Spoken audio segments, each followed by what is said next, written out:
Kinilala po at pinarangalan ng Net25 at Radyo Aguila sa Best Choice Awards. Hoy! Ang Net25 ay itinanghal na Outstanding Philippine Television Network Hall of Fame. Wow, pare ko! Samantalang ang Radyo Aguila ay Outstanding AM Radio Station Hall of Fame na rin. Wow! Pagka ganyan, may ano na yan sa sidewalk. Oo. May star na yan. Hall of Fame Walk Oo. Maglagay na tayo ng ganyan. sa Malabon. Sa Malabon. Nakatanggap din ng pagkilala ang programang 100%!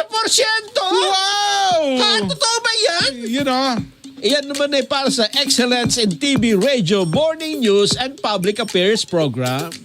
Wow, congratulations. 100%. Yan na ba yun? oh. Uy, meron pa! Meron pa yan. Kinilala naman ang programang Saganang, Mga Bayan, You know. bilang Outstanding Afternoon TV Radio News Commentary and Citizen Advocacy Program. Wow! Talaga naman, umaga, hapon, Oho. wala ka ng pamimilian. Grabe. Pinagsama-sama lahat. Ano? Oh, tapos buong istasyon pa, may parangal. Sabi namin ng mga bata, hold up.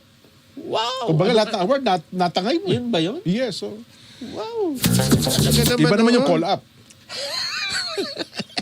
So, paano? Oo. Lahat ng naging kasalanan natin, pinatawad. Absuelto. Absent na lahat yan. Ay, talaga na. Absuelto na siguro. ha? Alam mo naman, palilipasin lang natin ang linggong ito na pag ganun-ganun lang yan. Oo, si RB, paano ba yan?